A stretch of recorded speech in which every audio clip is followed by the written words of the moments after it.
संविसाहुणम् सिद्धे जिणिन्द छन्दे आयरिहवच्छाय साहुगणे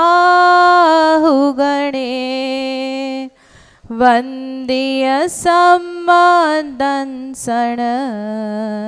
चरितलब्धिं परुवेमो।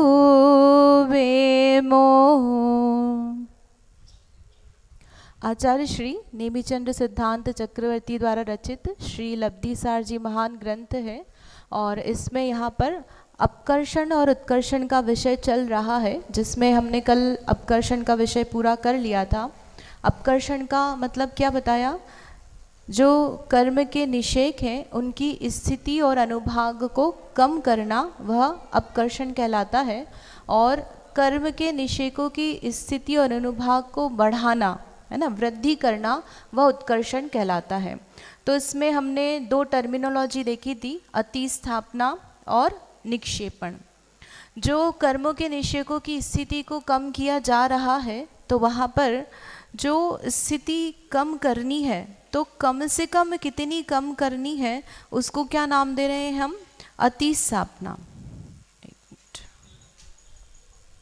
है ना। कितनी कम से कम करते हैं, तो उसका प्रमाण कितना बताया? एक आवली जो है नॉर्मल केस में इतनी स्थिति तो कम करनी ही है ना। इससे कम करेंगे तो कुछ माल मिल ही नहीं रहा है। क्या कम किया?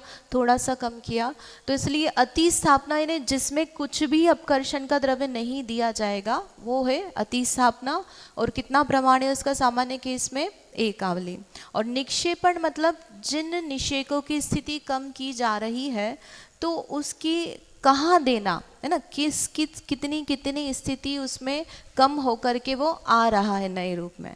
तो इसमें हमने पहले दिन भी समझाया था कि जब हम बोल रहे हैं निषेक ऊपर से नीचे दिए, नीचे से ऊपर दिए, तो इसका मतलब कर्म हमारे से लाइन में इस तरह से बंधे हुए हैं, तो ऐसा नहीं लगाना, है ना। उसमें कैसा लगाना कि जीव के साथ जो कर्म है ये तो सभी जगह बंधे हुए हैं, और उन बंधे हुए कर्मों में, है ना, जहाँ पर वो जो निषेक स्थित है उसका जो स्थिति बंध है, उस स्थिति बंध की वैल्यू कम हो रही है ना। जैसे अनुभाग का बंध है उसका हम बोलते हैं कम हुआ, तो अनुभाग कम हुआ इसका मतलब क्या हुआ? उसकी शक्ति कम हुई ना। जैसे रसगुल्ले में से थोड़ी सी चाशनी कम कर दी तो अब उसमें मिठास कम हो गई, है ना। तो ऐसी स्थिति में क्या है कि वह मान लो 5 साल बाद आकर के उदय में आता फल देता, लेकिन अपकर्षण में हमने अपने परिणामों के माध्यम से ऐसी प्रक्रिया की जिसके कारण से वह अब क्या हो गया? 2 साल में आकर फल देगा, 1 साल में आकर फल देगा। तो ये जो प्रक्रिया है वो क्या कहलाती है? अपकर्षण।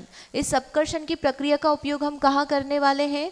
स्थिति कांडक घात में, है ना, और गुण श्रेणी निर्जरा में। आज आपने पढ़ा होगा गुण श्रेणी निर्जरा, तो उसी का जब मैथ्स आगे आएगा तब हम